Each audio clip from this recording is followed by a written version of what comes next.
Tonight we're extremely happy to have this guy come and speak with us. His name is McKenzie Wark, and McKenzie is a writer and critic and scholar and thinker and teacher who has been working on issues related to technology and new media and digital culture. He's written several amazing books, including A Hacker Manifesto and Gamer Theory, which is really, I think, one of the most amazing contemporary books about games that you can find.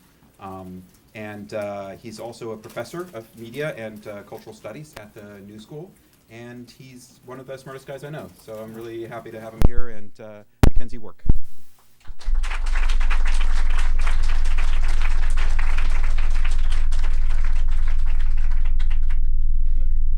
There we go. Thank you, Frank. It's very kind of you. Can everyone hear me? I don't think this is actually working, so I'll just, rather than do this, I'll just project, right? I'm very happy to hear about the minor, actually, and that actually might make this good timing, because I wanted to, I wrote Gamer Theory it came out in 1997, which was a little while ago. And a little bit of other stuff since then, but I thought maybe I'd put it in a wider context to think about what does it mean to be studying games? And my particular frame of reference for that is the humanities. There are also ways in the social sciences and indeed the sciences in which you can study games, but the study of games within the humanities strikes me as the topic that I sort of wanted to address today. One caveat, I think I've got this virus going around that affects the inner ear. So if I start to wobble, it's not because I had lots to drink,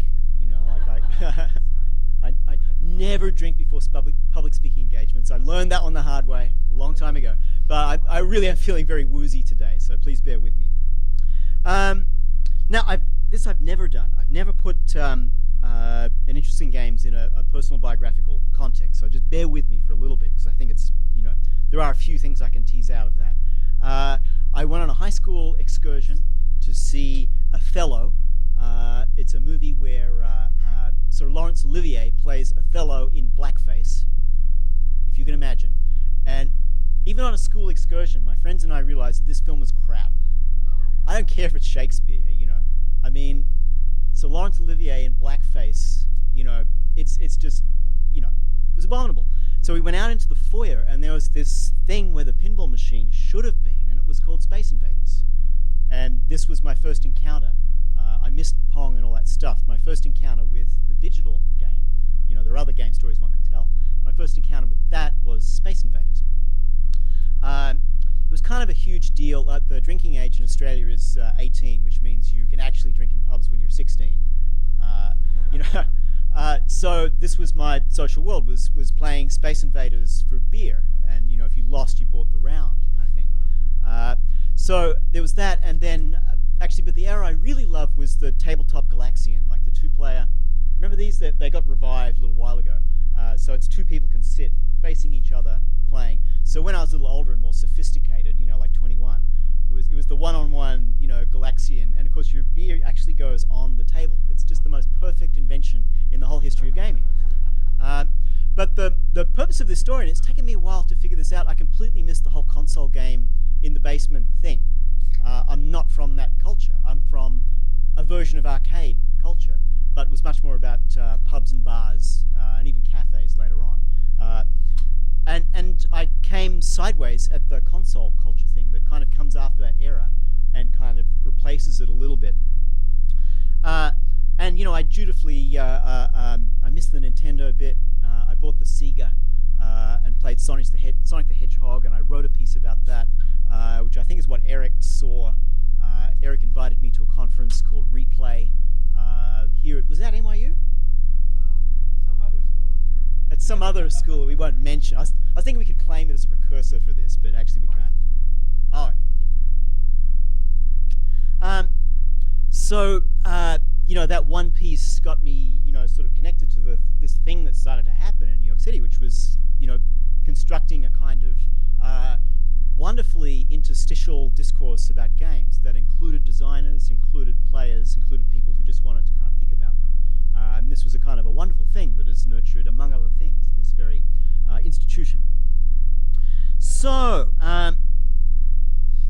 how I kind of got, I wrote this piece which was terrible. Thank God that's disappeared into the ether. And I sort of didn't think I'd do anything more on this ever again, except my older brother had teenage kids who obsessively played video games all the time. And my brother said, "You're the media scholar, find out the problem with these children, fix it for them." Because let's not forget, there used to be a very, very strong discourse about how games are terrible and are destroying children's minds. And I don't think it's gone away. We just don't pay attention to it much anymore, right? But it's still there, and it's still one still needs to keep sharp the tools for sort of wrestling with that. And I looked at this, and my brother's nephews were both, they were in the kitchen, in the apartment, every single night, all night, right? Because that's in the kitchen was where the computer was. And I said to my brother, who's 10 years older than me, when I was a teenager, you had no idea where I was. I was on the street, getting into trouble and having fun, Whereas now you've got teenage children. You know where they are every single night. They're not going anywhere. What is your problem? What is your problem with this? Of these two nephews, one just finished his undergraduate degree and won the university medal at the University of Sydney. And the second just entered that same university, which is the best in Australia, with better grades than the first one did, so we have high hopes for him. So that whole everything bad is good for you, Steve Johnson thing, I actually now believe, right? That far from rotting their brains, there was actually pedagogical experience of value in the things that they were doing. And that's something we might want to return to and think about a little bit. But anyway, this was how I got started thinking about games again. I had to do this, I had to read all the literature. And it seemed to me there was this literature about how terrible games are that was mostly coming from the field of education. And there was this, which would sometimes flip into its complete polar opposite, which was that games were going to be able to teach kids how to be rocket scientists, right? And wherever you get these utterly paradoxical discourses, something's wrong with the way it's framed, right? But at the same time, games are terrible and are turning our kids' brains to mush. But for exactly the same reasons, it's making them rocket science genius, and you can teach anything with games at all, So you sort of go, what's wrong with that picture, But the other thing was happening, there was that discourse, and then there was fan discourse. There was building, this is a whole strand of cultural studies, that you could build a kind of reflexive approach to the study of an object out of one's love for it as a kind of amateur or fan. I actually think that's a bad idea, incidentally, which is probably a terrible thing to say in this room. So if you got into study of games because you are fans of games, one has to be aware that also brings with it a problem. In fact, several problems. Each man kills the thing he loves, as Oscar Wilde once said, so you'll end up hating them, and that will be terrible. But it also predisposes you to think in certain ways. But I think the sort of refinement of this way of thinking about it is if you're trying to do research around games, go at least 5 degrees to the left or right of the thing you love, right? Do not study the thing that you absolutely love the most. Just do not do it, right?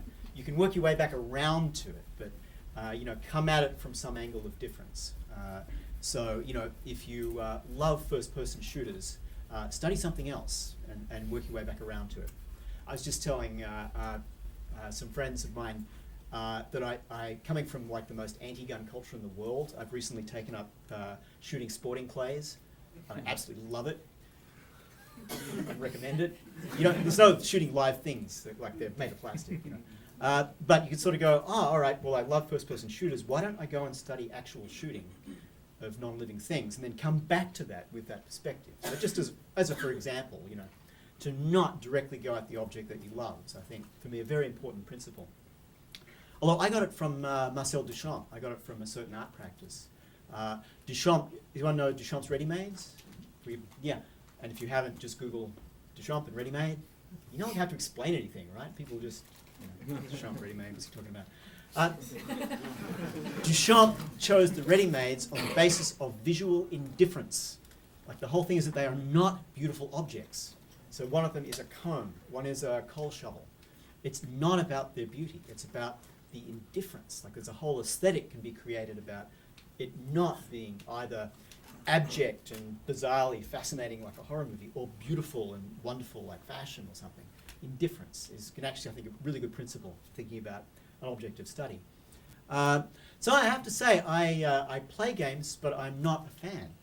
I came at games as an object of study through indifference, right? Which is definitely not hatred, and it's definitely not that sort of negative sense of indifference. It's really more not having a feeling one way or the other. I recommend it as a way, even within game studies, of thinking about what one's object is. So before I wrote Gamer Theory, I wrote a book called Hacker Manifesto. And Hacker, Gamer, they're both books based around persona, you might call it, of categories of subjectivity. And the reason for that was that in cultural studies, you were supposed to study the raced or gendered subject. And I actually think that's a very important thing to do.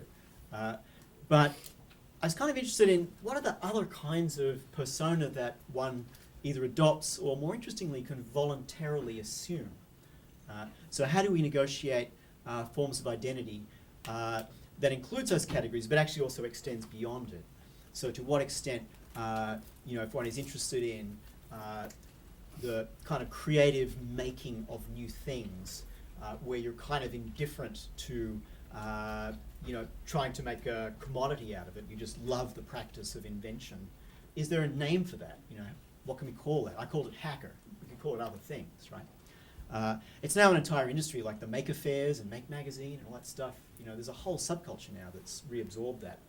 And interestingly done, what I was trying to do is put it all on the same plane. It doesn't matter if you knit or like Arduino circuit boards. It's all make. It's all making. So it's degenerative. It's inclusive. So to me, that was the figure of the hacker. And I actually had a 4-part diagram of like 4 kinds of identity that one could now assume. And they were the hacker, the gamer, the hustler, and the player. And there's actually, I did it called Primus Square. There's a relation between them. It kind of, you can think about pretty much everything on the internet is aimed at one of those 4 aspects of your identity. You can kind of like peg which of those 4 it kind of slots into. And where the play part is much, much less rule-bound.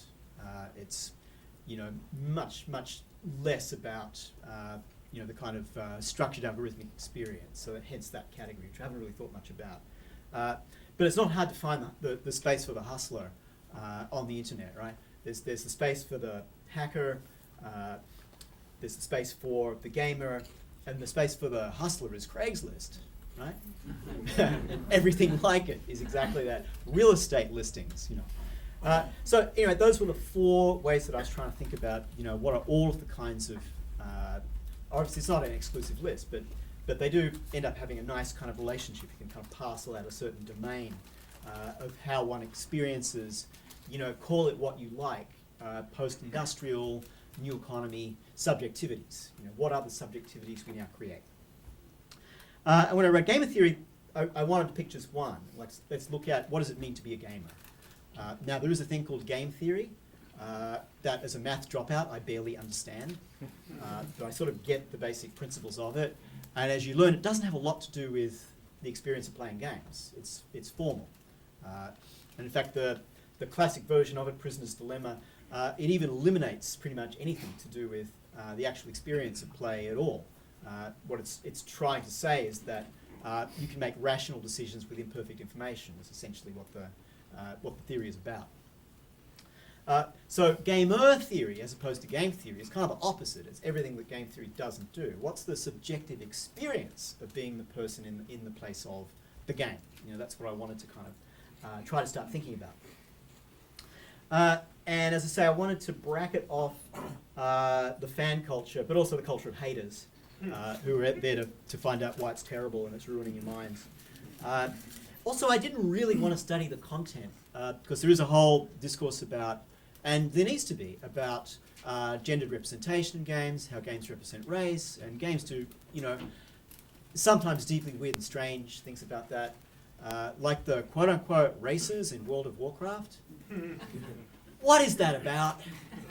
I mean, come on, it's just deeply weird and shouldn't be. And you trace it back to Tolkien, and there's a kind of fear of the collapse and subsumption of the West at the very basis of Tolkien, right?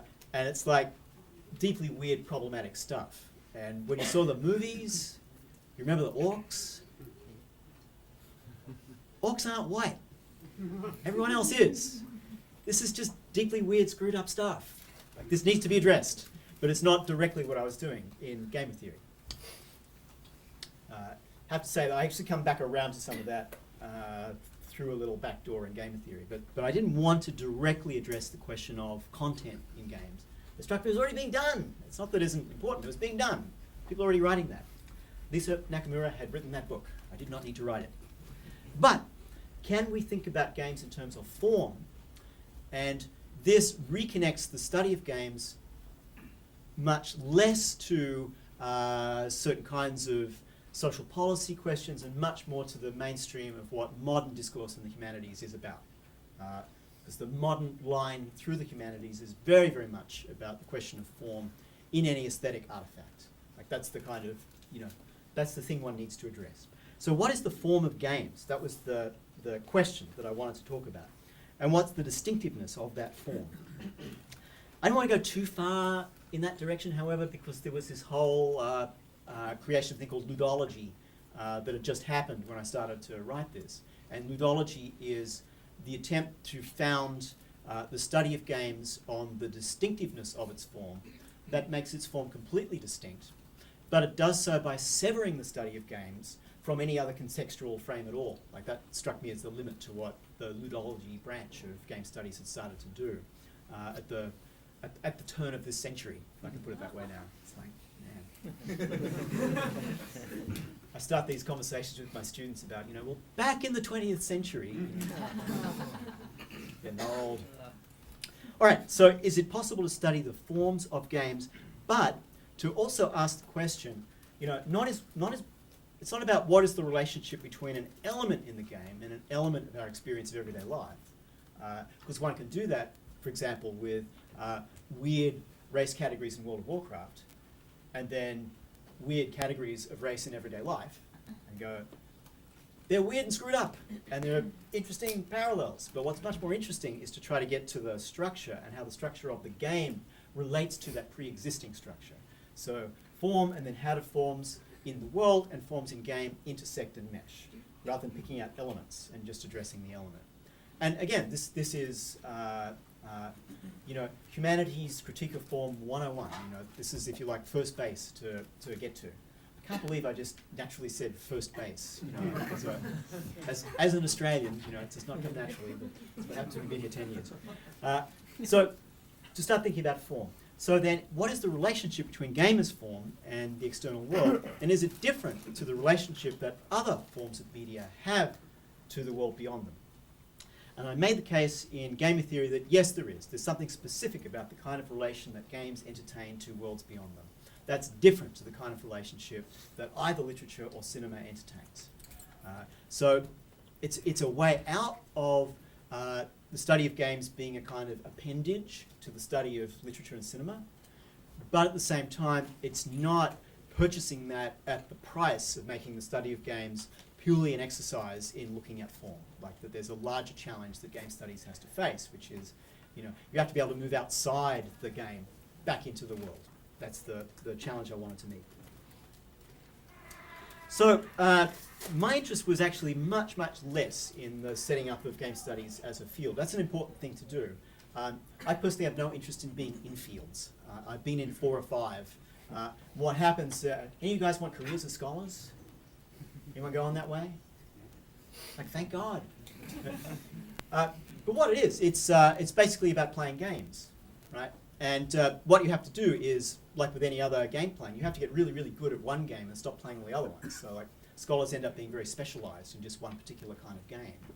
So you just do chess or you just do tennis. Those are the fields.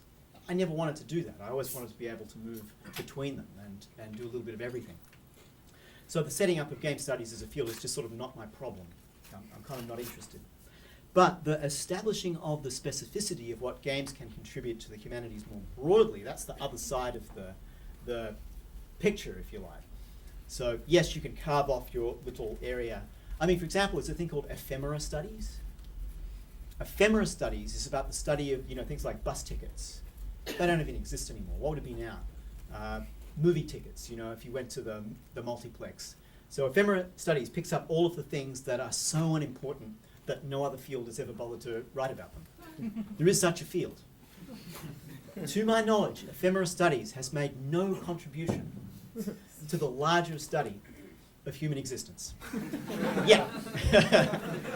Maybe the jury's out. Or there's some guys in New Zealand who have started Antarctic cultural studies. I love this. They have a continent to themselves. There's only like 5 people who've ever written anything on it ever, in a scholarly form.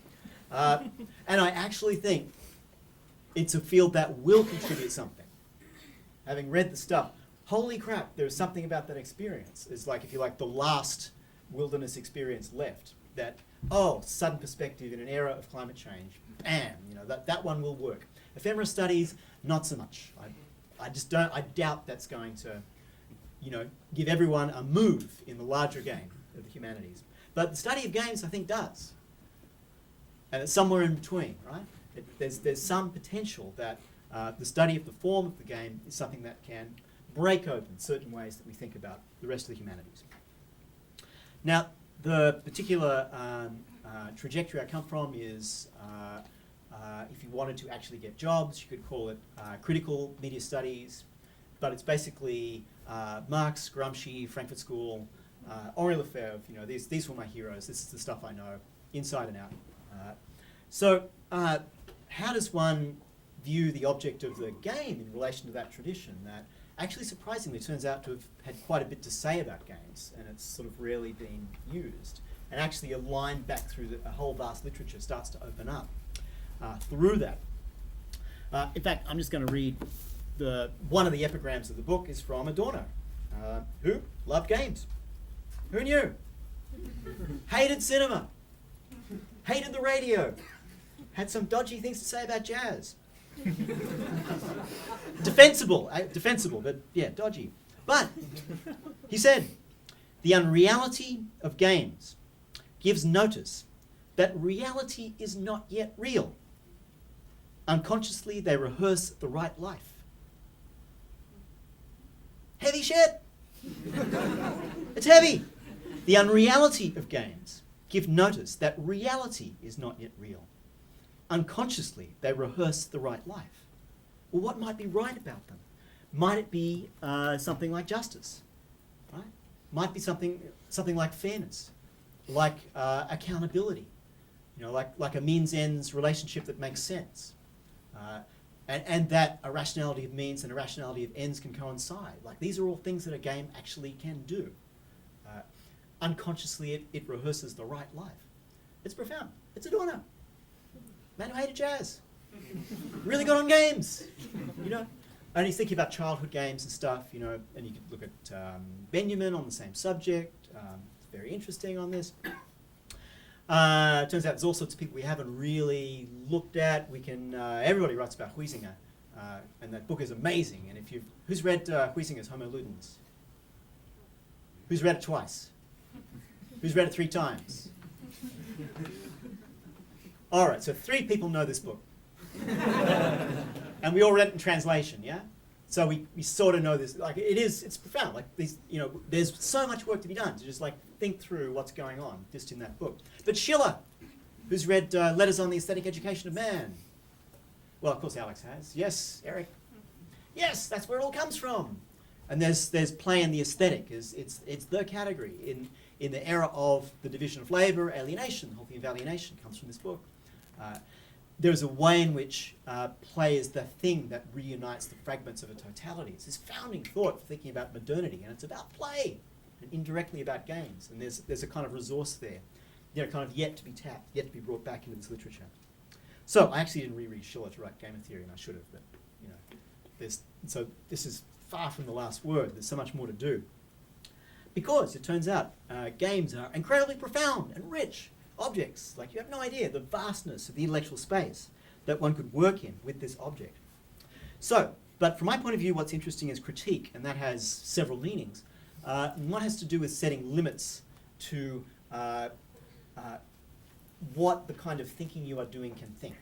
This is the Kantian sense of critique, kind of turned into a cartoon. But how can thought understand its own self-limitation, to know what it is that it does and no other? So that struck me as being the first kind of mode of critique. I think you can go further than that. And there's a second mode of critique that's more in the Hegel-Marx kind of category, which is how does the self-limited nature of any mode of thought bump up against the world? What is its relationship of unknowing to that which is outside of itself, and how do we practice that relationship? This would be to step through to the Hegel-Marx sense of critique. But just to do the first one, I wanted to think about games, and my understanding of them is somewhat reductive in the book, as essentially algorithmic. I completely stole this from Alex Galloway, who's straight off the back, whose book I read while I was trying to get this one together, and straight up stole a whole bunch of stuff from Alex. That I now get credited with, and I'm sorry, dude, I footnoted you. Your name is in the text, but people, like the whole algorithm thing is, I did not invent that. So, mea culpa. You have to say 3 times, I think. So, what's the relationship between that there is a certain purity of the form of the game that we know does not quite flow through to how it is played, and this is, any ethnography of how people actually play games will start to show you this, starting with Linda Hughes, which I think is the classic version. Anyone read Linda Hughes on Foursquare? Yeah, because you put it in your anthology. My students all have read it. They may not remember. Yeah. All right, you're supposed to put your hand up now. Yeah. So one discovers that, play already introduces these ambiguities, but doubly so when you try to think about the relationship of the game in the world.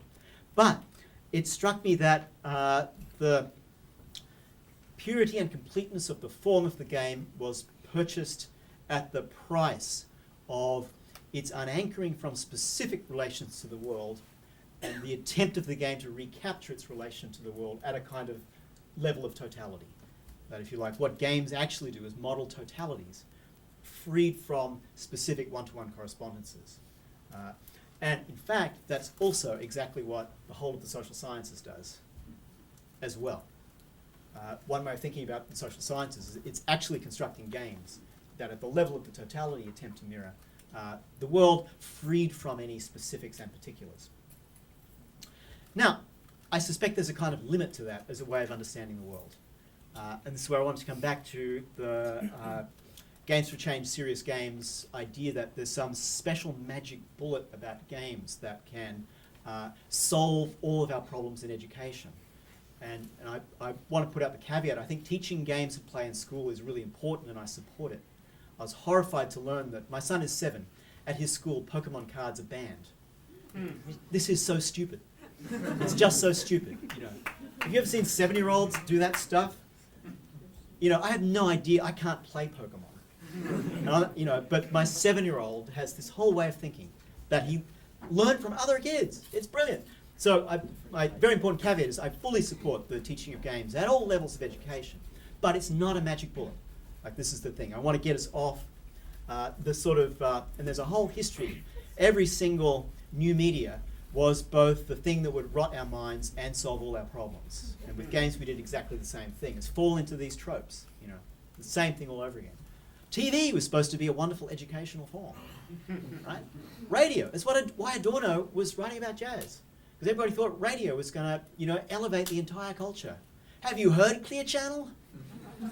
Right? But in the 30s and 40s, that was the rhetoric. So we fell into the same trap, or some of us did. So yeah, there's no magic bullet aspect to games. What games will in fact teach you is how to play games. This is a very important skill. I'm all in favour of the teaching of that, but there's no necessary teaching of something else beyond that. All right, so I became a bit of a, what Ron Barthes would call logophete in writing this book. It has its own terminology, and there's a kind of sanction. You're really not supposed to make up words or make up meanings for them, but it's such a liberating way to write, because you then assign the value of what those words mean. You create your own space of discourse. I love it, but particularly in the Anglophone world, it seems to be, who made up all the words we use? You know, they're made up. Their meanings are assigned at a certain place and time. You know, the word beautiful enters the language through the King James Bible. It did not exist. Right? An abstract concept was needed that the language of the Angles and the Saxons did not provide. So beautiful got created. That's where all our language comes from. And in a sense, in a way, that's the game, is to invent meaning for words. Either to take existing ones and change what they mean, or create new ones, or relatively new ones, and invest them with, you know, you get this little window where the meaning of a word is clear before it all gets muddied and sort of dragged back down into the complexity of how we speak. So, this is the game of language, if you like. I invented one, or parts of one, for this book. And the first term that anchors it is the idea of game space. It's the sense that there are games, and games are relatively specific and defined. They're limited in time and space. They have end conditions. They usually have agon. And anything that has, you know, 4 out of the 5 of the above categories is a game, right? We know from Wittgenstein no one definition is going to suit them all. They're a family resemblance. Those are games. And there's a certain limitedness to them all. But do we not experience many aspects of everyday life as being game-like, as being very similar to games? I've sort of put a little emphasis on academia is so a game. I'm in charge of a tenure process at my university, and some people really come at it like players. You know, they've got their moves, right? It's like, well, I'm going to get a journal article published there, and then I'm going to get this fellowship, and their moves, you know. And I'm inclined to, you know, ask these people, of all the ideas in your work, which is the one you'd be prepared to die for? What? You're kidding me, right? I just want tenure, you know. It's like, oh, okay, that's the world as it is. It's just a system to be gamed, you know, like knowledge. What about it? Who cares, you know? So, are there not lots of things that seem game-like? The workplace, you know. A lot of people here have jobs, yeah? Is there not something game-like about it, you know? Are they going to make me assistant manager or that other guy? Well, that other guy's late for all his shifts. Does the boss know that? You know, it's game-like. It's game-like. College. Getting into college. Is that not a game? With like weird twisty rules, you know? You know, it may still be the case. It was very recently, I kind of haven't checked, that you got a better chance of getting into Princeton if you're from the Midwest. There's geographic quotas. Right? Why are there geographic quotas? Who did they not want to let in? Who lives in big cities in the Northeast that they don't want to let in? Or didn't once upon a time, and is no longer officially why? Huh? Harvard kids. Oh, is that? Yeah. People of color and Jews. Right? How do you keep them out? You game the system. Not a lot of those folks in the Midwest, you know, a century ago, even half a century ago. So, yeah, there are games with weird, twisty rules that are not very fair, right? It falls short of Adorno's rehearsal of the right life, right? It's game space, not a game. There are hidden rules. Some people got power-ups that you don't get to get, right? So what else is game-like? What am I leaving out? Anyone dating? J-Date, OkCupid, all those things. Oh my God. I've been married for 10 years, so I only go on what people report to me, but it seems so kind of perversely game-like, you know, not good way, you know. So is that not a game? People, you don't lie on your profile, but they're not entirely true either. All right. So what is not game-like? What doesn't seem like a game? Taxes. It's that time of year. No, actually, that one's a game. Yeah. Very torturous. It's a torturous and it's not a fair game because there's a whole bunch of deductions other people get to make that you don't get to make. It's like the least interesting RPG ever. That should be on the website. IRS, least interesting RPG ever. 2 thumbs down. It's a game. And most of you folks don't get to worry about this so much yet. Retirement. It's a game that we're mostly going to lose. Your money is in a casino, if you have any. What about childbirth? Is that a game? That might be a wonderful exception. Yeah. I have not experienced it personally. I've watched it happen twice. However, the person I've witnessed do it was aware of making the person around her feel bad because it was taking a long time. and that's obviously, obviously no one would, we're all there to support that person, but is that not a game-like thought? Strategy. Yeah, there's so much strategy in it, yeah. Or if you're in the whole natural childbirth thing and you get caught up in the hospital system, you're trying to play this game with doctors. That has happened to me. I should not go on about that for too long. So, yeah, we would think ethically it ought not to be game-like at all. But is it not the case that lots of things get sucked into weird game-like universes, but where the rules are not explicit, or where it's definitely not fair, and when people win, you don't really know why, right? Even yourself, it's like, I got tenure. How did that happen? That was not supposed to happen, But usually it's looking at other people. How did that person get a promotion? How did they play the game? So, in short, this is game space. But does it not seem all-embracing? And is it not all-embracing in another sense altogether, which is global positioning, satellites, circle the Earth, so you can know your position pretty much anywhere outside of North Korea. Pretty much all the time, right? Which means, in a sense, that if you know the location of a person or thing, and you can also know stuff about it and communicate that value, what is there on the surface of the planet that cannot be a piece in a game? Is there anything that cannot be a piece in a game? Right? So if you think about logistics, in essence, that's what it is. So Sam's Club is in a huge game with Costco to do with logistics. Can they resource manage stuff from one place to another cheaper and more efficiently? It's one of the biggest games on Earth. Yeah? Is that not what it's become? Modern warfare. Everyone seen Trevor Paglen's work? So Google Trevor Paglen. It turns out, those pilotless drones that can either be used for surveillance or to actually shoot people?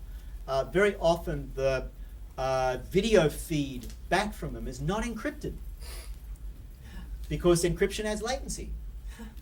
So you can get access to that, and that's what he did as art. It's wonderful work, but it's pushing the boundaries of art, right? And he's zeroed in on the video where whoever's steering the pilotless drone doesn't really quite know what they're doing, so they're wandering around. Are we going this way? That mountain doesn't look familiar. It's over there.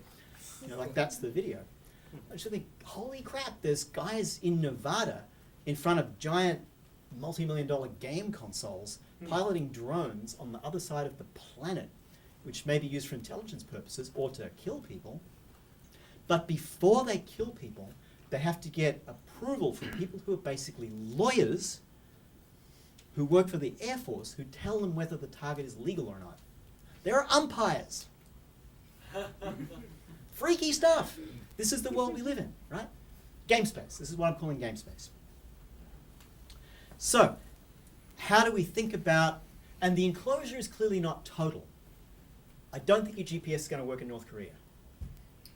And, Google Maps doesn't really do North Korea all that well. Certain parts of it that certain people don't want you to know about. Apparently Dick Cheney's house you can't see on Google Earth. I don't know if that's true, but it's... Is that in North Korea? Boom, boom.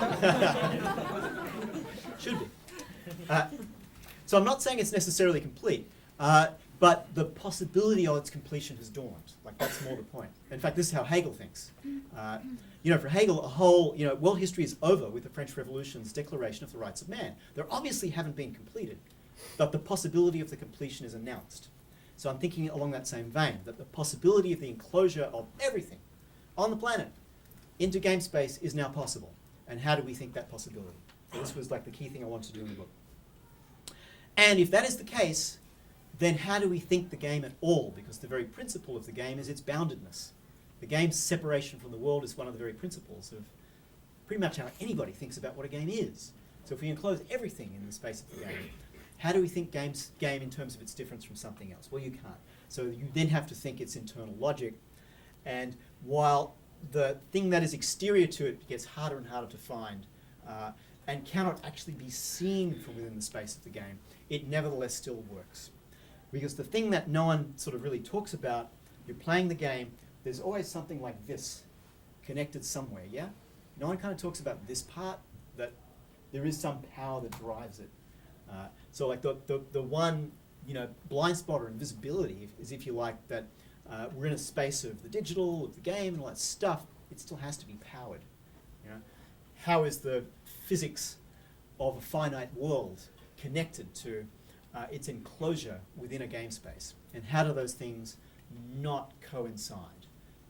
How does game space more generally become a space of games that are so self-enclosed they do not understand their own limits and, if you like, implode in on themselves? Which is exactly what happened to mortgage-backed securities, yeah? When people playing it was a perfectly good game, and it's as if the failure always comes from without, and then we discover afterwards that there were internal causes. So have we ended up in that kind of world, where one can only understand the logic of a game, and another game, and another game, and where what's invisible to that is a set of forces that will erupt from without at a certain point in time? All right, so that was gamer theory. Like, that's, if you like, the big picture of what it meant to do. It's a book. It was a network book, so it's all free. It's all still up there. I've talked about this quite a bit, so I won't say too much about it.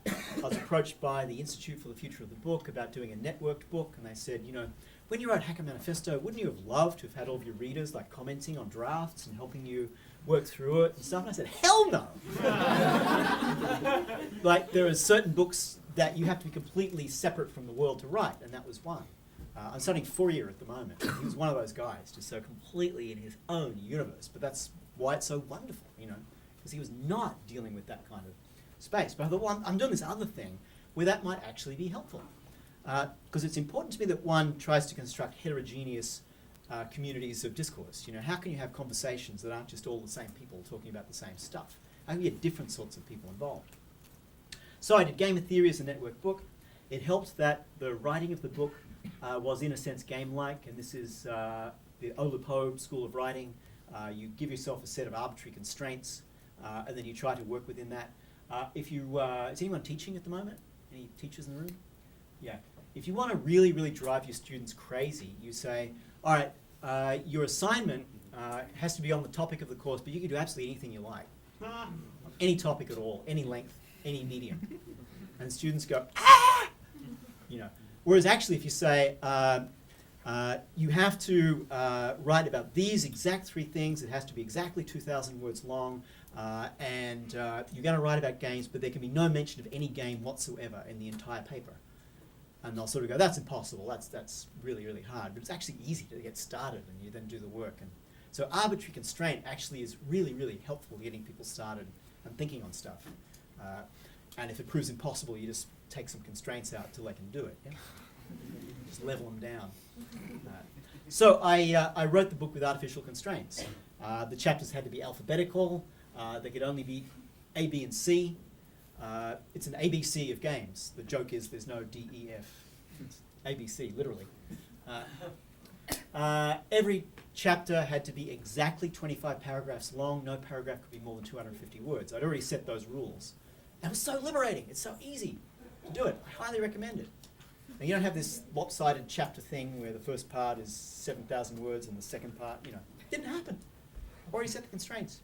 which meant it was very easy to build this skin around it. It's built in WordPress. And I had two what I thought were genius ideas about form. This is loading a little slow. Sorry about that. There we go. It usually just pops up. I thought, let's arrange the paragraphs in this card system because I'm interested in getting a third dimension into the screen. Games have 3 dimensions in the screen routinely, right? If you're a writer, there's no third dimension. Has anyone ever tried to use that track changes thing in Microsoft Word? It's the bane of my existence. Why isn't there a third dimension? Why isn't there a way of using space, color, and animation to understand writing? Like this was, didn't get very far with this project, but to me that's a big project, is how do we get writing into, interesting, useful tools. I guarantee you, when Microsoft Word was designed, no one had anything to do with its design was a real capital W writer. Right? Everyone writes, so they think they know how to do this. I bet no one who's written anything more than a memo was ever consulted about the design of that frickin' thing. Because if you're a real writer, it's just evil and wrong, right? It's just obvious. No one asked us because, everyone writes. No, not everyone's a writer. If you're not writing 2,000 words a day, in my book, you're not a writer. Because to me, that's it. That's what you do. A writer writes. Anyway. So the 3-dimension thing, that didn't really work, but I had this other idea that I worked out with these guys was, the problem with blogs was that you get these long columns of text and then you do comments on the bottom, there's long columns of comments. It doesn't work. It's just stupid, right? Because that means that someone's either read or more likely skimmed through the whole thing, and then they've tried to write a comment about the whole thing. That's really not very helpful. Like writing comments about whole things is like a very, very high order skill. Right, frankly, it's really hard to do. But can you get people to comment on a paragraph? That's something without being a super hardcore writer, you can actually, everyone can do. So let's put the comments alongside.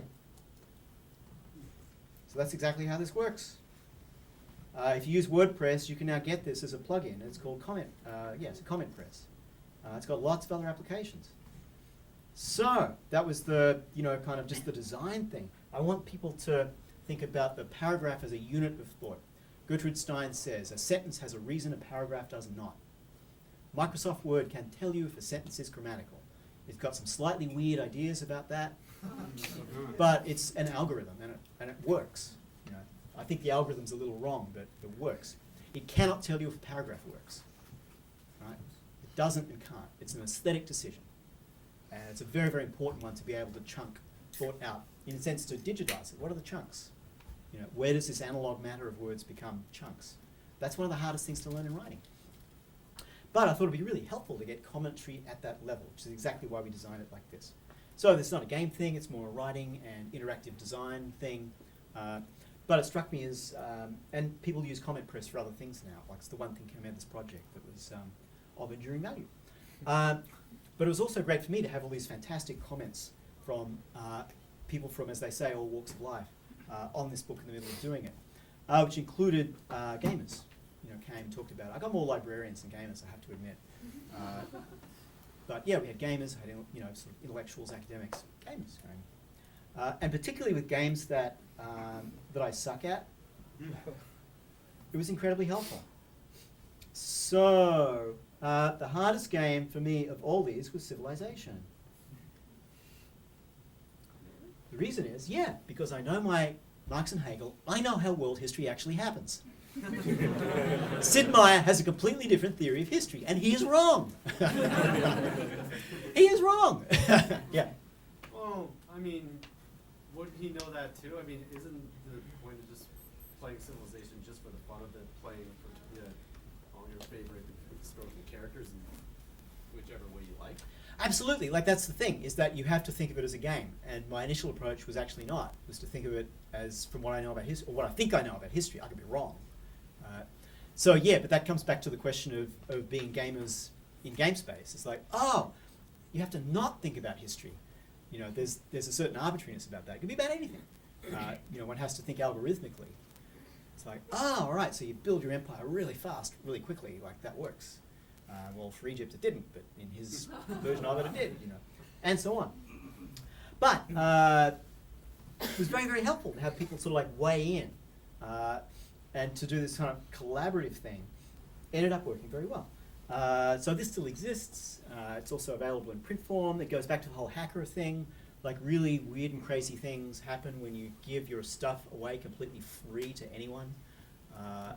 I think I probably get better royalty checks than most of my peers writing critical theory books, and I give my stuff away free. Like, how is that working? You know, that's yeah, little sidebar for people more interested in the IP part of it. But it is an interesting thing about games is that games, or a big part of game industry, is proprietary systems that create value out of nothing. It's one of the genius things that games have done. Yeah, I mean, there's famous story of that's gold farming, which I won't go into because it's not my story and it's already been told.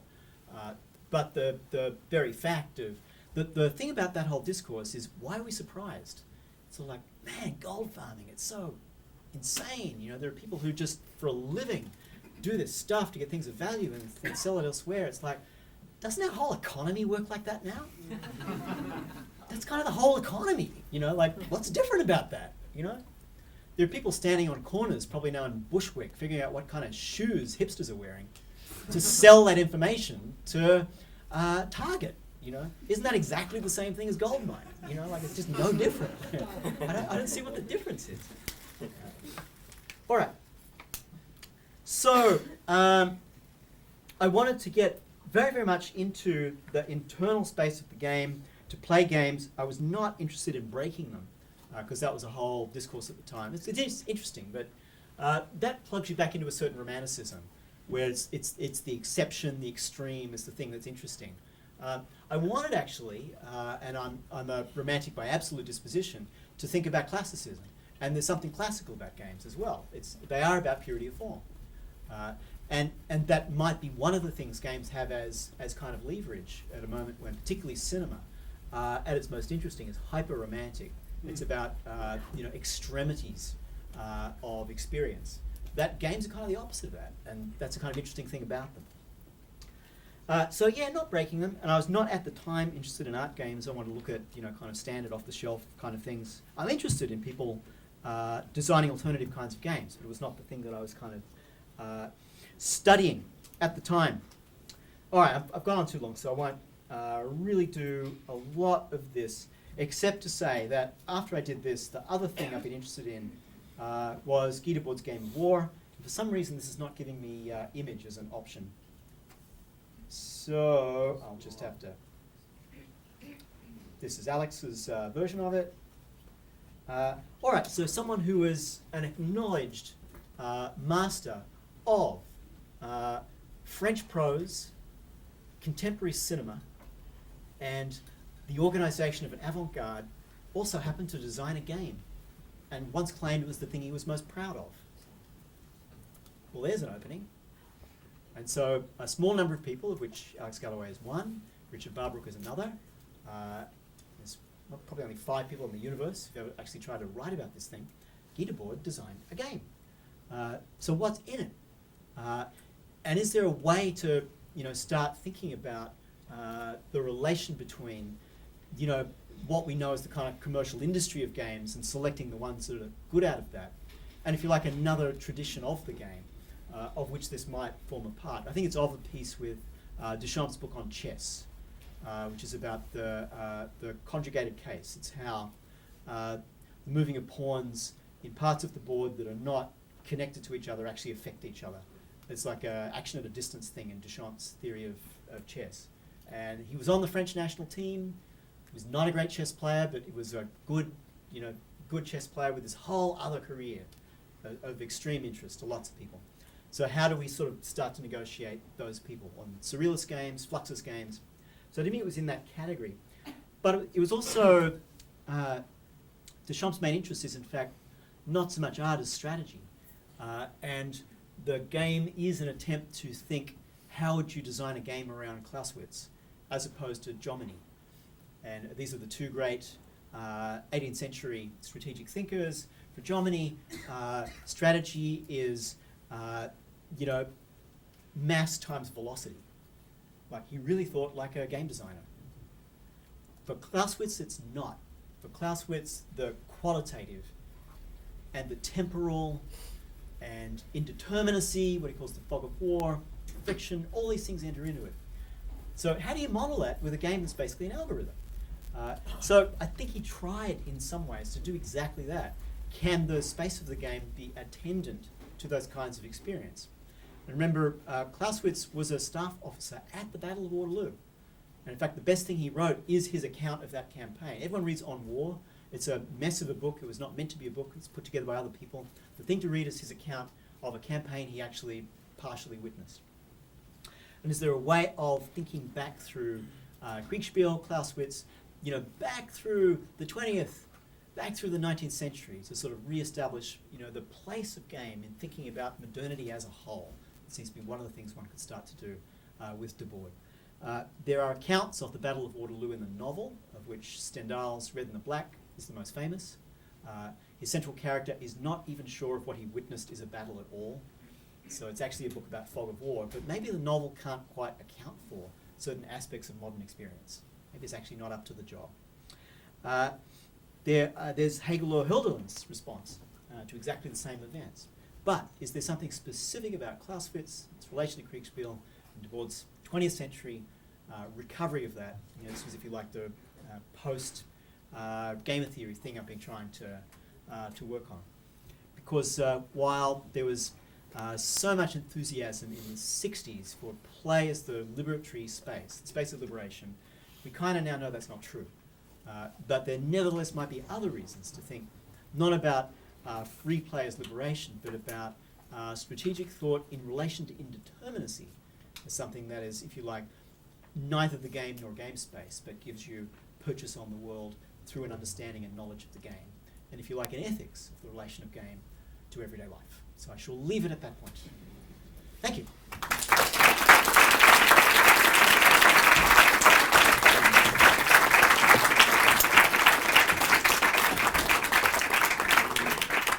Should we move the mic down? Does that We're supposed to have this one? make sense? Yeah. Does that? Move yours over a little. Oh, is this a? Is it supposed to be attached to that thing? Yeah. No. But put this. I'll put the whole thing down. Yeah. Put the whole thing down there. Okay, there we go. There we go. Thank you so much. And so we have a big crowd and a lot of people that I'm sure want to ask questions. I get a chance to ask a few questions.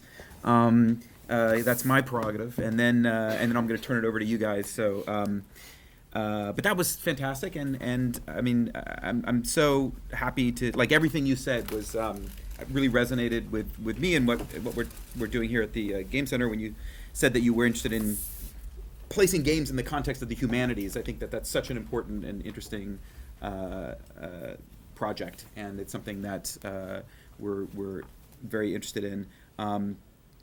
So let me just jump in and say, okay, right away, you're not a fan, but do you play games on a regular basis? Are games part of your daily life? Yes. Just out of curiosity, like what kind of stuff? Well, I have Angry kids, Birds, so it's or, all. like, Somehow, no, that one Good, didn't okay. didn't seize hold of me. But I have kids, so I'm playing things you can play with children. My son and I play Lego Star Wars on the Wii, is what we're doing at the moment, which would not necessarily be my first choice of game, but it's his, and so Yeah. there's certain stock tropes and things he can learn through that. Yeah. So yeah, we do that. Anything do you play squash? You play tennis? You play any sports or anything like that? My sport was table tennis, and Okay. I can never find anyone who I can actually play with. I found someone yesterday. I'm going to start it up again. Nice. Because I played A grade reserve, as it was called, table tennis. And I'm probably not very good, but I still can occasionally land a top spin forehand on the table. So you cannot play with complete amateurs who are just like, So if anyone out there used to play well, I'm up for a game anytime, right? Because you kind of have to. That's the only people you can play with, Which that's the whole Bernie DeKoven, well played game. Yes, yes. It's that whole thing. Yeah, the new games movement. So again, I love this book. I think it's a great book. It's like an infomercial for this book tonight, but it really is. It deserves one because it is a fantastic book, and it's in the same. I would say that it's in a way, it's of a piece with Homo Ludens and even in Calwa maybe a little bit because it's kind of like there aren't many books that are kind of in that key, and this one kind of like really is. So it's a terrific book, and I really recommend that people read it. One of the most amazing things about the writing in this book is how comfortable you are at leaving things unresolved. That there's you're not equivocating and you're not being coy or obscure, but you also avoid kind of like coming right out and saying that such and such is evil or such and such is good, and this is like there's a fight for liberation that's taking place, and here's one side and here's the other. But there is a sense in which the story you're telling about games does take place within this context of this fight that's going on. And so I guess my question really is, can I press you to come out and say more that there is a reason to be optimistic, that as that playing games gives you an opportunity to see the world a little bit more clearly. It gives you an edge on these things and allows you, because sometimes it feels like you play games, you're basically trapped in this kind of like endless fractured reflection of everything that's wrong about the world. And I want to be an optimist, and so can I? You know what I mean? Like, am I being naive to think that games can give us an angle on this stuff? I thought the book did say this.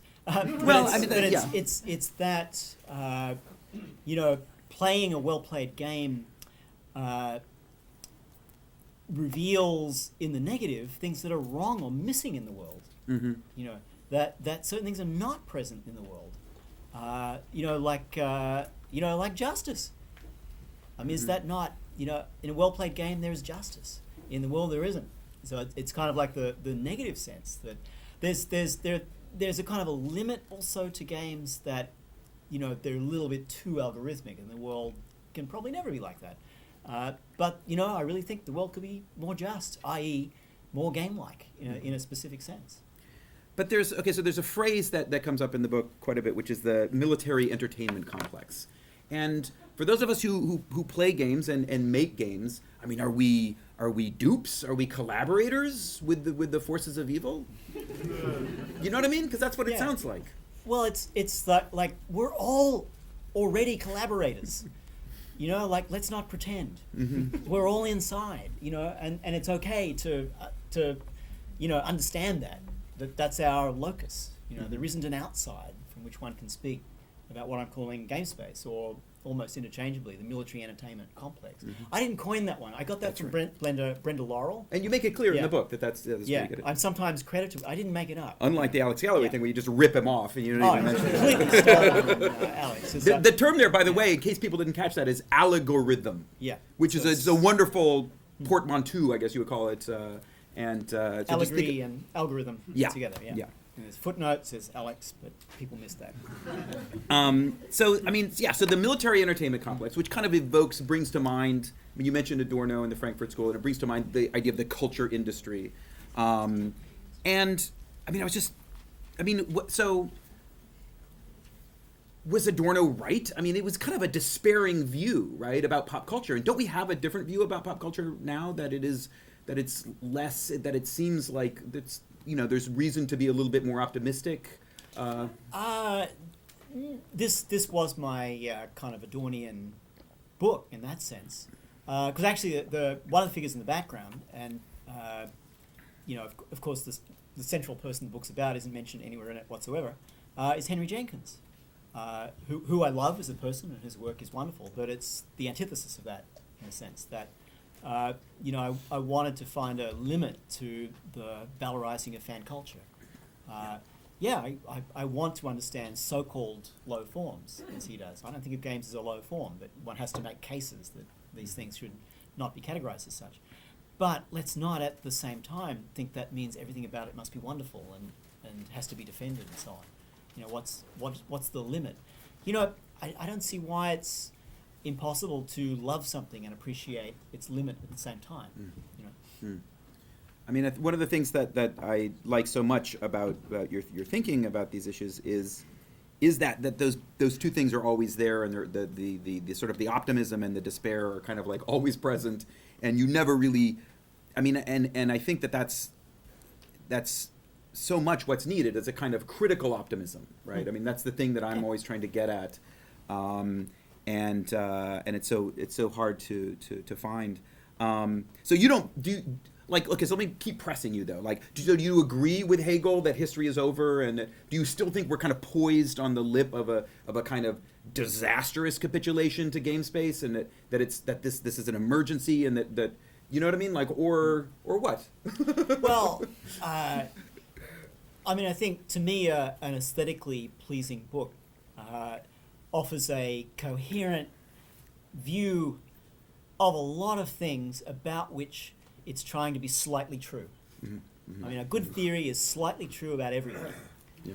And, you know, whereas a fact is mostly true, but only about one thing, right? Like that's, and I think the bias in Anglo-Saxon letters is we love facts because they're mostly true, but only about whatever they're about, you know, and we're a little allergic to theories that are slightly true about just lots of stuff, you know, and one always goes, but that theory's not true about this, whereas no one ever says that fact is mostly true, but only about that, and it's missing the world, you know, like we don't do that other side of it. So yeah, the book was trying to be, you know, like a slice through the world that sees it all in a particular way, but it's you know, it's not a treatise. It's more like a manifesto. Like this is our perspective, our way of seeing, and it's like reading science fiction. You have to suspend disbelief for the moment to enter the world and see the world as, say, William Gibson does, you know. And then you come away with it going, oh, that's a slice through the whole thing. That's the kind of book. Yeah. It is science fiction. Like that's the kind of book it's trying to be. Yeah. Let me ask you a question about what do you think is the relationship of theory, the kind of theoretical work that's in gamer theory, and design practice. I think we have a room full of people, many of whom are practicing game designers, who want to make good work and want to be critically engaged with the context for the work that we're doing. Do you have like thoughts about how theory relates to design practice in that sense? I don't know about theory, but I think writing in general might be just a subset of design, you know, in the sense that you have a particular objective, a set of materials, space and time constraints, you know, choices to be made. You can do prototyping. You can do it rapidly, you know, which is this version. So yeah, I suspect writing is like writing's usually thought of as some ethereal, heady sort of thing, and it's that. But so is design. But writing is also a physical, material practice about dispositions of time and what resources are available. And writing is just design, I think. Yeah.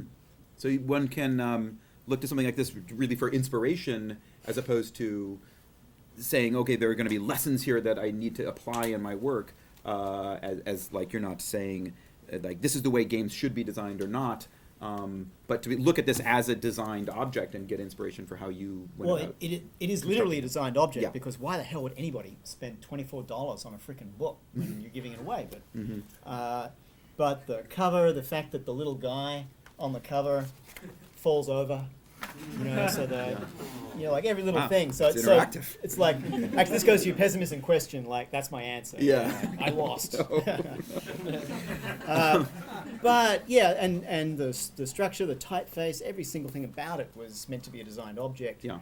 And I'm interested in, and of course, design's not just about objects. In fact, it might no longer be about objects. It's about relationships and modes of circulation. So I was interested in the design of modes of circulation for critical thought. Yeah. Is another thing that doing it was about. Yeah. Hence the whole interactive bit and. So you wrote it in '97. Is that when it took place? Is that what you say? Or- No, it came out 2007. I think first thing I wrote I'm sorry. was about 94. Okay. The last chapter's the oldest. The thing on Sim-Earth. Yeah. Actually, that's been around. I don't know. So 15 you years. so each chapter is organized around going deeply into a particular game. Yeah. Some of which Res, suck, yeah. That's a great game. Katamari Damacy, Love that. Civilization, The Sims, State of Emergency. That's a terrible game, but and- but it's the chapter on boredom, so I chose a boring game, right? That's kind of the And deal. so there's so many games that have come out since then.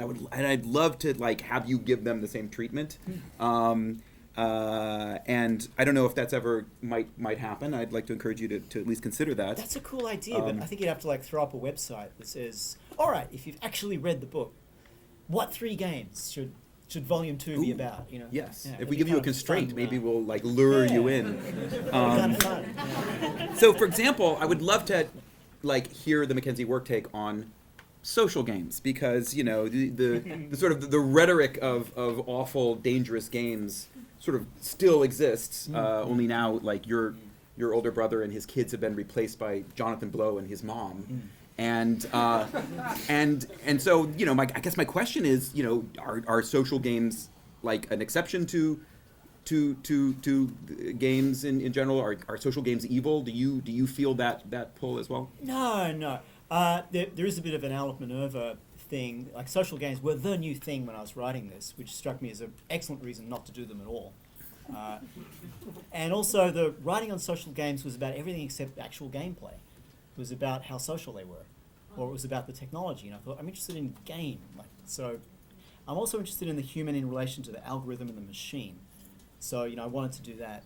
I got interviewed for a job after I'd written this thing, and the thing they nailed me with was 25% of gameplay is now massively multiplayer, and you've said nothing about it. And I had the gall to say, well, 75% isn't. And it's like, I knew at that moment I just not got that job. You know? It's like, you're never a smart ass. That's not how you play the game of getting jobs. You know? It's just like a stupid thing to do. But it was kind of true. It's like you know, there's still play that's not social. And I'm sort of actually more interested because it gives you can think really about playing game with capital letters, about the machine, about algorithm, without going, oh, it's about something else. It's about the economy, you know. Right. Or it's about fan culture and their self-constructed knowledge and blah, blah, blah. Yeah, all those things are interesting, but I want to talk about game and play. Yeah. But if I can just add one other thing. I'm an office holder in a New York City university. I once counted it. I greeted 50 people by name in a single day. I'm inside a massively multiplayer game, just doing my job, you know. And that 50 people's not including students. If I added that, it's another, 40 on that day. You know, so I'm in this massive. So if I go home to play games, it's me and the machine. I'm not a super social person. You know, I'm really more I'm a writer, right? Yeah. We do. Yeah. So that was the reason that I didn't go down that path. Nice. Yeah. What's next for you? You mentioned Furrier, which which got me excited. But is that what you're working on right now? I've finished half of a 2-volume thing on Situations International, which is actually substantially about play and the lost possibility of players' liberation. And not entirely lost. There's things I think recoverable. It's just not quite in the Richard Neville. Anyone ever read Play Power by Richard Neville? Which is in the rare books collection here at Tamerment, bizarrely. But that is actually the classic hippie text on players' liberation. So it's not that, but there's something recoverable. But yeah, so it goes from the Derive wandering the city through to Debord's game. There's other stuff, but that's the game thread. Then after that, probably some things that aren't so game-like that I want. So when you mentioned Fourier, you meant the mathematician. Is that, or did I mishear No, that? the other one, Oh, Charles Fourier. Yeah, Oh! the other Fourier. Yeah. Oh, okay. I thought like the crazy Fourier utopian- transform. Oh, yeah. okay. Although to do them both together in the same essay. That's a would be great kind of- idea. Yeah, that would be brilliant. Maybe a series of works where 2 guys with the same names from different fields. There's a constraint for you. Okay, so I want to just throw it open and see if we can get some questions from the audience. Yes. Oh yes. Where's Ophir? He's usually is. We're gonna have to do that one back. There we go. I think, yeah. Okay. Oh, there he is. Thanks. You mentioned quickly about social gaming. Sorry, where am I looking? Oh, you're Sorry, social gaming. But like 25% of those gamers are probably of the female variety. Way too low. And I want to ask you about stories and the intersection between games and stories. And like, there's this new book coming out called Deep Media, and he's arguing about how there's now much more of a kind of a combination between those two? Yeah, I mean, the our games narrative thing was giving everybody head explosions in the early part of this century, and so I wanted to sort of not do that, which is why I was kind of concentrating on the algorithmic part. I mean, where women are in gaming maps onto a few different things. I don't think it necessarily maps onto social, not social, exclusively, or onto story, not story. But clearly there's genres that map kind of differently. But yeah, I gotta say I got so unbelievably tired of the whole Our Games narrative. You remember this one? Sure. Yeah. I got so unbelievably tired with the impossibility of it because nobody would ever really get into the fact that people have been trying to figure out for 2,000 years what just narrative is on its own. You know, like that's like the answer to that's not obvious. I started getting books off the shelf to pass it out, and it's like, holy crap! This discourse got so unbelievably complicated. I can't figure out what the book's saying. You know, there's no through line. So yeah, I wanted to not use narrative as the mode. The other thing is, one of the things in my department is we do what we call screen studies. And it's like every time you talk to a filmmaker, the thing they always come back to is it's all about the storytelling. And my instant reaction to whenever it tells you what something's all about is to imagine that it's not. So I have nothing to say in essence about narrative other than that it's not essential for thinking about games. You know, one can not use it. You could use it, but you can also not. It's not compulsory, is I think for me the great revelation about that category. There's a question back there. Yeah. Actually, she just answered the question that I wanted to pose Alright. to. So, Anybody else got nothing. have a question? Why don't we pass the mic all the way over there? You can ask questions along the way if you like.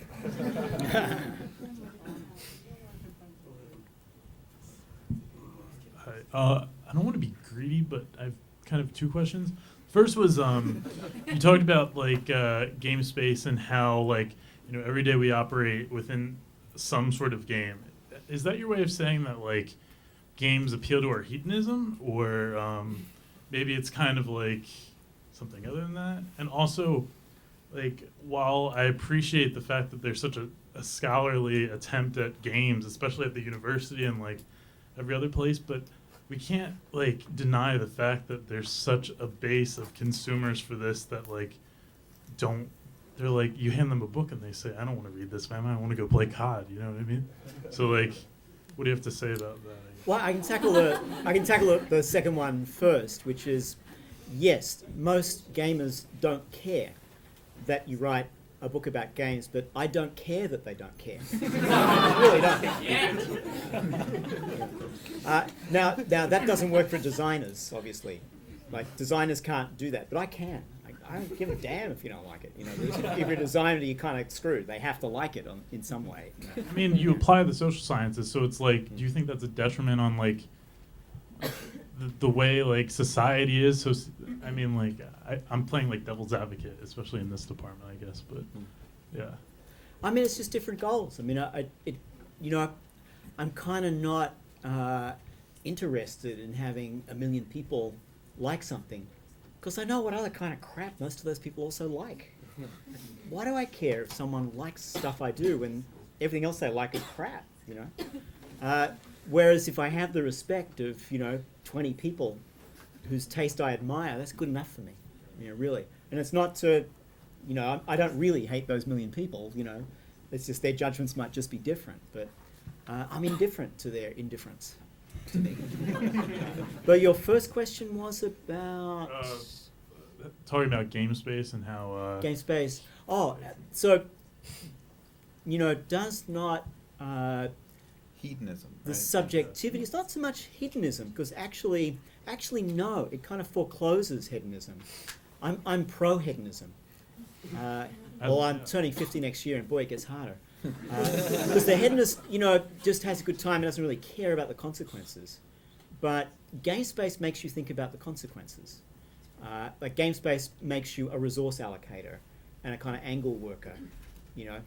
It's like, oh yeah, you know, I'll have some drinks with that guy because they're really important, and I'll give them my business card, and it's like it's not really hedonism if there's an object to it, you know. Was that some kind of party? Oh yeah, it was connected to like some huge art fair, and you know there was a party after this huge, and this artist friend says, no one's dancing. Why is no one dancing at this party? And it's like, it's an art party. Everyone's working. No one is here to have fun. Everyone's here to get their card in someone's hand. Like, to me, that's such a shame that GameSpace forecloses hedonism. Why don't you pass it down to Kojo and then back to Eric? Why don't we do that? This is kind of a similar question to his, and sorry, it's also somewhat of a three-part, but they all relate. So the first part, it has to do with you describing GameSpace, and I was thinking about when you were talking about people seeking tenure in their careers, academic or otherwise, and dating and stuff like that. So I wanted to ask if you see GameSpace as really a state of mind, and something that's imposed on by the gamer, as opposed to, you know, having some other state of mind. I don't know if it would fall into like the category of, you know, the hustler versus the hacker versus, I forget what the fourth one is. The second part to that question is, if GameSpace is not a state of mind, then do you see games as simply any object-oriented activity? You know, like, is making a sandwich a game? You know, like, you could clearly make a game out of that if you wanted to, but then to continue that forward, then is life not a game? Yeah, it gets a little imponderable. Sorry. Who wrote that book, Finite and Infinite and Finite Games? I got the Yeah, who is it? Karst. Karst. Yeah, that's more that kind of territory, which is interesting book actually. I guess a little theological for my taste, but I think there's a kind of objective reality to GameSpace. Like it's, you know, it's saying something that's slightly true about all of our experiences, you know, embedded in the material worlds. You know, pilotless drones shooting people is real. You know, global positioning satellites are real. You know, the kind of workplace evaluation process for a lot of people at work now is a game. You know, there's like standard forms you fill out about whether someone gets a promotion or not. But wouldn't it be like, you know, the totality of experience that you were describing, like a game really constructs that, like the blocks in Tetris are real, you know, like that type of thing? Ooh, well, actually, their reality is interestingly liminal, but yes, they're real but in a slightly different way. Yeah. So there are, you know, sort of tangible forces in the world that, but which then, for which you derive or create a kind of subjectivity, where you think like something that fits into that world. So it's like, oh, okay, so I figured out how to game this universe, and it works. So I'm going to do it to these other ones as well, and it starts to then become if you like, a universal mode. For, you know, all sorts of different activities. So, you know, I figured out I can make a living doing this. So in my social life, I'm going to be a player, you know, in this universe. And in this other universe, I'm going to seek, you know, this kind of reward through this kind of allocation of resource. So it's sort of more like something become a kind of, you know, one trick mode of interacting with the world. That's So something you could enter in and come out of. Yeah. Well, that's the trick, is thinking that you can, yeah. To think that, you know, worldly domains are kind of separate. That you could have, for example, sexual and emotional relationships as a game, as if they weren't, you know, kind of bleed through into the rest of your life. That's an attitude that's out there. And I draw your attention to two best-selling books. Yeah. And this gets back to a gender thing. One was called The Game and the other was called The Rules. Right? And a mashup of those two books, like, to put them side by side. Now, obviously the books were, you know, kind of flawed, and the research wasn't real in one of them, and so on and so forth. But, you know, they're addressed at people who really do kind of think, you know, like, you know, dating and getting married and having kids, it's like a game. It's like, help. It's scary to me. There. Well, I think in these last couple of questions, you've touched upon a lot of what I wanted to ask about as well. I think as a game designer, I think that the concept of the game space is very provocative, and the more when I read your work and when I hear you talk about it, it becomes a kind of intellectual vertigo. Because on the one hand, as you say, there's sort of a general truth to it that one can conceive of many aspects or possibly all aspects of our daily life as a game. On the other hand, there's the craftsperson in me that wants to carve out the special activity that I do as different than ordinary life or than other activities that other people do, and understand that as a game. But I think even more, there's the question of the implications of living in game space. And what I think what I'm fascinated by in your position is that, there's been a little bit connected to what Frank was talking about with Facebook and social network games, and what you touched on with the educational games. And I think that most recently in Jane McGonigal's book, Reality is Broken, which is sort of taking to the extreme end the idea of the magic bullet idea. I think what's interesting and challenging about the position that you take in contrast is that you're telling us, yes, the gamer way of thinking does instrumentalize, right? Like the way that becoming an orthodox pickup artist instrumentalizes all of your interactions with people. On the other hand, when you talk about how your son playing Pokemon and the crime that they're banned in schools, you say that, well, there is something there, right? There is something there, and you're not making the jump to say, well, they're 21st century literacy skills, systems thinking, understanding cause and effect and relationships. And I guess that I just want to, as Frank was doing, I want to dig deeper right into that crevice and say, I don't want to say that one has to champion games because they're good. I think that one wants to be able to talk about games as beautiful, to reference your etymology lesson from earlier in your talk, the way that music or narrative is beautiful as a sort of fundamental human activity. On the other hand, I also think it's important for us to, as you say, sharpen our tools against those that might limit or question what it is that we do as we study, play, and make games as well. So I'm just really curious about what, is it that your son in playing Pokemon is acquiring the skills that lets him navigate the art party for better or for worse? That's sort of a part of life today. Is it also that maybe, in hearing you think, and you describing writing as a form of design, that if one thinks back to sort of post-war mid-20th century, science was sort of a paradigm by which almost all things could be understood. Later on, I think art became sort of a paradigm, and people saying, well, everyone is an artist. Art is, sort of a way of being and a way of life. And it strikes me that today, design is really a paradigm under which many, many people can and maybe should understand what it is that they do and how their work affects the world, and how their work is, for example, creating a system of parts that interrelate to each other, as you say, relationships and circulation. So is that also part of what your son is getting out of playing Pokemon, that in games, there's this special relationship that in becoming a player, you begin to think like a designer in a way that watching a lot of film does not make you think more like a filmmaker necessarily. You don't start thinking about the 180-degree rule and jump cuts, and in the way that becoming a deep player of games, you actually do have to start retro-engineering the formal structure of the game in order to play it better. So is that also wrapped up in this? But Yeah, I'd really love to hear you talk about what your son is getting out of Pokemon. Yeah. Don't entirely buy that last distinction, though. Actually, I think people spend a lot of time with cinema actually do start intuiting. They don't understand the physicality of cinema making, but the grammar of it you actually get. It's the physicality that's hard to learn. But to try to go back up to the top, I would like to actually play it rather than see it. But 16 Tons seems to me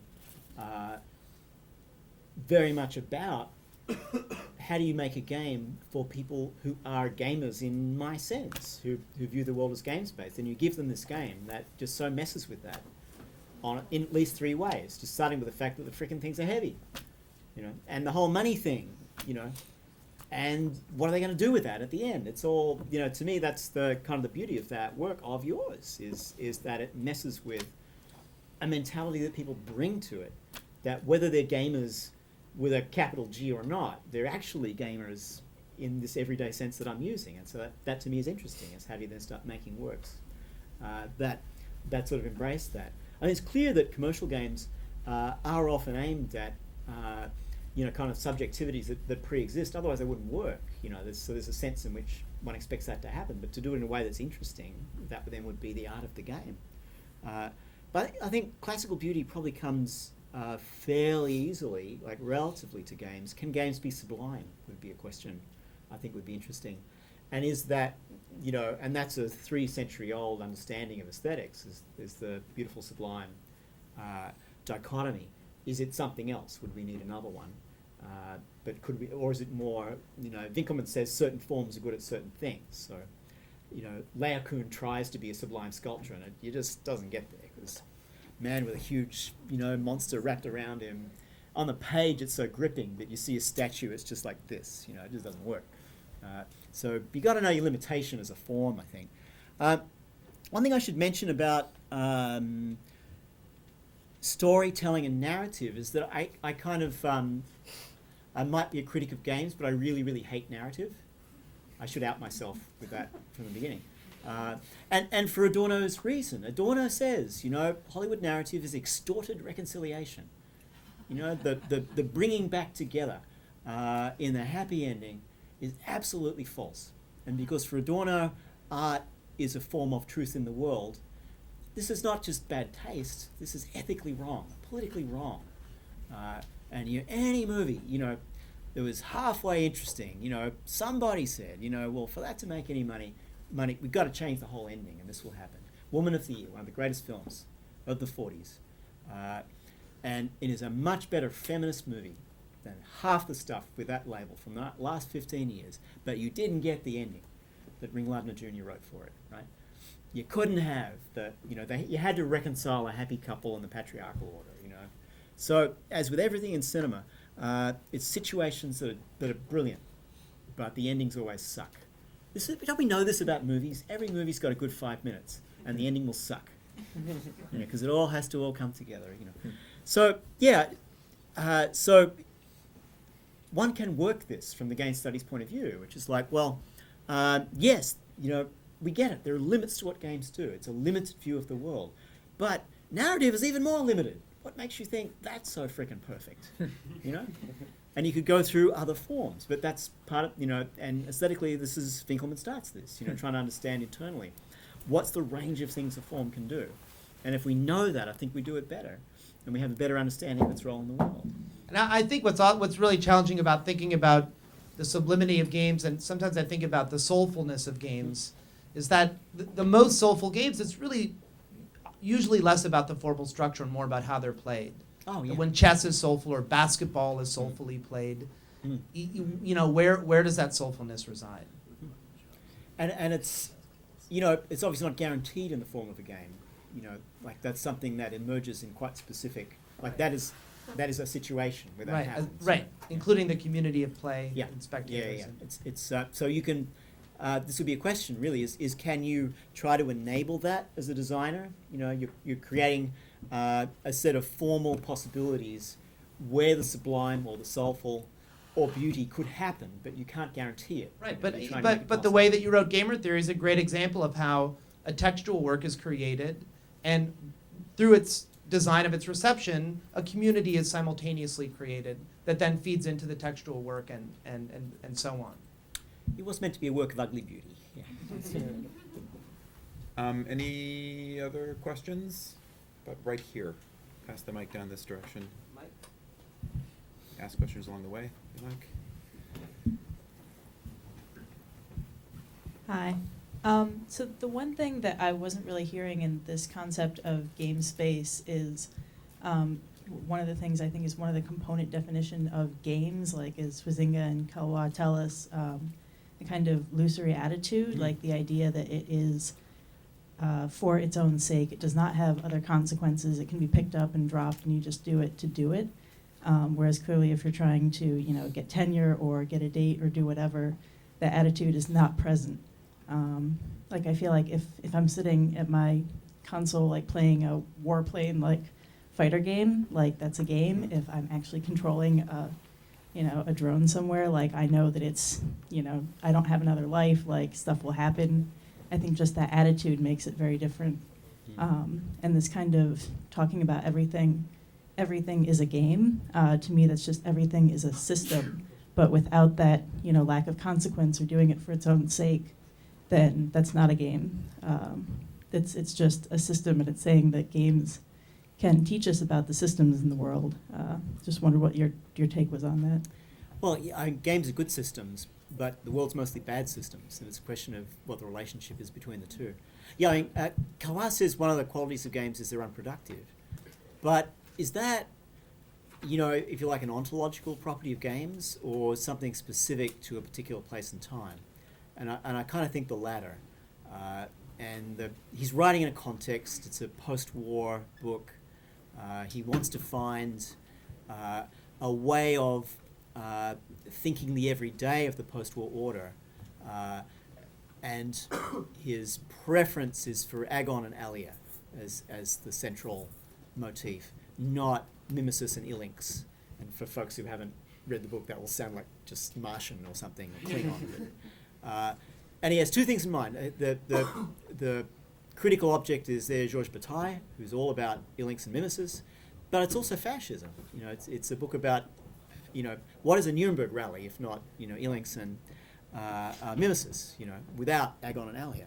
So it's if you like, a rebalancing. So it's a very particular context that he's trying to suggest certain kinds of everyday life are better than others, and he lands on Agon and Alia. We all have these contests that are not to the death, but you need a game of chance as well, because some people are just not going to win. That's in essence kind of what he's saying. But I don't think that the space for the unproductive nature of the game, really exists, or maybe it's just gotten smaller and smaller, And Henry Jenkins talks about this in a different register. When I was a kid, after school, you just roamed around the neighborhood and did stuff. Now there's after school, right? So you have team sports, and it's structured and it's organized. And it's meant to be very directly productive. It's all about the making of economically useful citizens who can cooperate and do all that stuff. So he's underestimating how much that's the case with games already in the 40s and 50s. But I think absolutely now it's a discourse that's been kind of subsumed into, an indirect notion of the productive. My office has a foosball table in the foyer now. That's like that's so 1999. But the trope is like we'll all be happy little worker bees if we get to play a little foosball. Like it's not a neutral gesture. There is no unproductive attached to play anymore. Well, I would say that there's kind of two kinds of productive. I am also, hedonist. When I play a game, it's because it's fun. That's one side effect, or maybe it's social. It's connecting to me. Maybe it's teaching me about systems and other things. But the game itself, the thing I'm trying to do, is never productive. It doesn't matter whether I take the lead in Mario Kart, or I shoot that plane out of the sky, or I win Pokemon. Yeah, but this is Tony Negri. We no longer know what is and isn't productive. Like, we don't know. There's no labor theory of value. This is his whole thing. We don't know. The whole space is a social factory, where everything we do is like making this economy, but you can't say anymore productive, non-productive. It's kind of all subsumed. So the thing is that, we wouldn't do half the stuff we do if you were directly told it's to produce value for somebody else. So you have to be kind of like, you have to think you're doing it for some reason of your own, and you may well have one. But paradoxically, it ends up being productive, that's what we do. Particularly social games, that's kind of the paradox of it. I have a question. Is game space new? I mean, there's a lot of discussion in the book about the world of commodification and spectacle that we live in this kind of post-industrial society. Is that what, or has game space always been around? Does it go back to Plato and before? I mean, Plato's really interesting on games, but no, there's a sense in which the world of the ancient Greeks is substantially unmarked. Like, there aren't borders, there aren't ways of routinely assigning value. So no, it's a different world, and it's a world of what I call topos, where the local can be known and mapped, but it's limited. So game space is it's this post-industrial world that we live in. Right, so there's topos, then there's a topographic, and as an Australian, of course, to me that's all about Captain Cook, and finally, a accurate map of the entire surface of the planet starts to become possible in the 1770s. We map the Earth and enclose it in, in topography, in a mark of the pen. It's not writing, but it's mapping. But topology is this enclosure of the space of the world, not just in that two-dimensional plane, but a kind of three-dimensional space of possibility, where, let's say you're actually making Apple computers, and there's a typhoon hits Taiwan, and the price of semiconductors from that site goes up, so you then get your semiconductors from India instead for 6 weeks, and you could probably turn that around on a dime, so just to keep it going. So it's a three-dimensional space of possibility in which the world is enclosed. That's really not quite possible in the classic age of imperialism. That's a new development. Right. So there's a really there's a sense in which there's a political context which really informs this work, which does, I think, come out of Hegel and through Marx and this idea of history.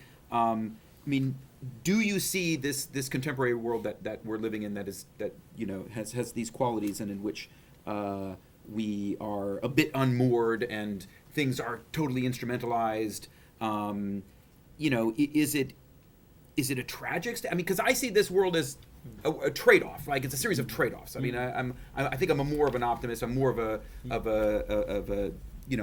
a materialist, but more of a kind of like a positivist. You know what I mean? I feel like these things are I mean, the dialectic of enlightenment. To me, it's like very much about these things. There are terrible things about the contemporary world, and yet there are wonderful things about the contemporary world, and these are the trade-offs that we're trying to negotiate between.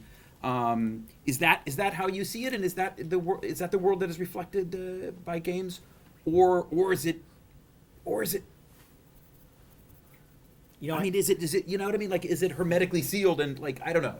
I keep coming back to the same thing of wanting to get from you like a hint about whether I should be less optimistic or you know what I mean? I was an optimist until I immigrated to the United States, but but it's not a thing about. I love America. It's not about that. But there was something about the moment of 2000. I came here, just before that election.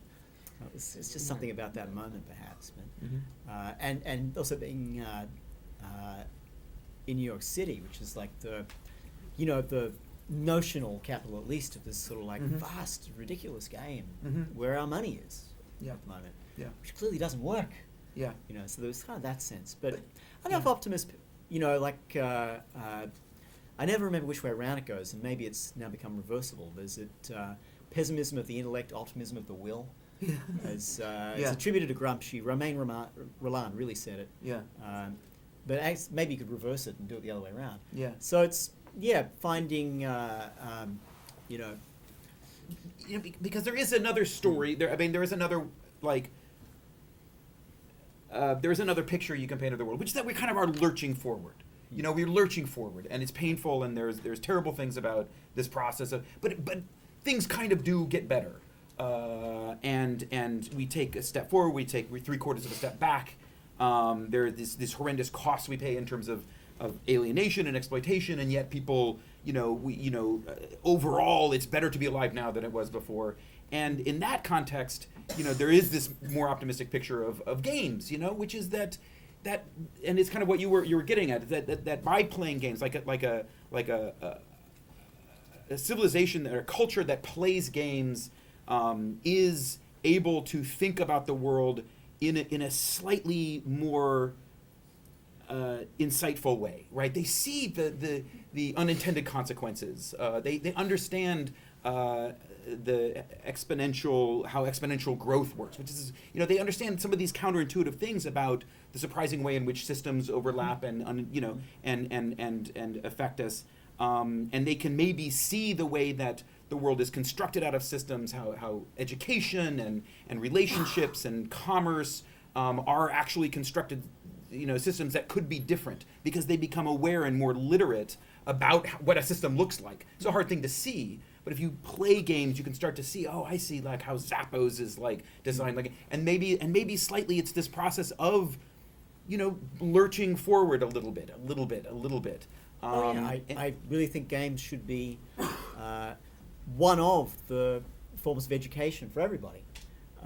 I'm just reluctant to put all one's eggs in that basket. It's not a magic bullet, but this is a very classical way of thinking about education. There's just a range of different ways of seeing the world that one ought to know, of which thinking about systems that have some logical, predictable structure is a really good way of grasping certain parts of the world. It's just not everything. Yes. So one puts that alongside. But the book's kind of about games are utopian, and that's a good thing. One should play in these utopias, but understand, the question of why is the world not like that?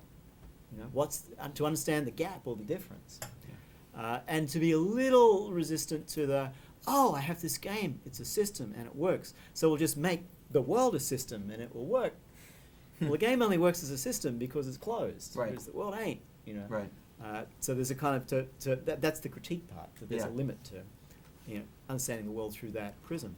So rather than have the game as system be the model for understanding the world as system, it's more for understanding why the world actually kind of can't be system in quite the same way. And can't ever be perfect. In System's that way. not bad. Sometimes it's good to have system, but one has to understand that it's not a solution to everything all the time. Yeah. But that's kind of the model. I mean, we know from economic theory that markets don't self-equilibrate. They actually don't do that. But the ideology says that they do. Right? There's a clear gap there between anything anybody could show you from, game theory shows this, and the ideology about it being a perfect game. Well, it's not. It's understanding the gap. Any other questions? I just We wanted have time. One more question. Yes, please. Gail. It's not really a question. I just wanted to reassure you that variations on Hollywood classical narrative exist in film. Some of those movies are in the theater right now. Just few, not much. Yeah. A little bit. The dilemma. I think you're talking about the dilemma. Right? That's at the. What's the limit to it as form is the question worth asking. What can one not do with narrative? I think that's something not to lose sight of. Because from the point of view of my filmmaker friends, narrative film can do everything. It can tell you everything you need to know about the world. And it's like, no, it can't. It doesn't. But I do think that in the 60s actually, there was a big influx of another form that actually did impact a whole group of filmmakers who were American and located in Hollywood, and that changed the shape a little bit. I'm thinking particularly of somebody like Robert Altman, who never I love Altman, yeah. who never wrote a movie with actually, what did you say, extorted reconciliation. Ever. In Guy Debord's, I think it's Society of the Spectacle, he has just the scene from Johnny Guitar, where it's the renegotiation of the relationship between Vienna and Johnny Guitar, and it's so perfect because there's this, they're former lovers and it ended badly and now they need each other, but anything could happen in the moment when this exchange takes place, And I'm not going to get the dialogue right, but it's like, how many men have you? No, I can't get the dialogue, but it's it's this exchange of zingers, basically, But what Debord is saying is that's the only part of the movie that's worth anything. You throw the rest away, like the whole weird repressed lesbian plot and all that. Forget about it. The moment when anything could happen, that's the thing. So let me just wrap this up with the also just mentioning during the 70s, this very university that we're sitting in contributed something powerful and revolutionary to American filmmaking. and helped, kind of like change the face of filmmaking in America. And you're gonna do it again And with now we're gonna games. do it with games, Yes! right? So that's what I want to. That's I'm what with I want to you. do. I'm with you all the way with games. that. Yeah. Thank you so much, Thank McKenzie you. Wark, for being here. Dylan,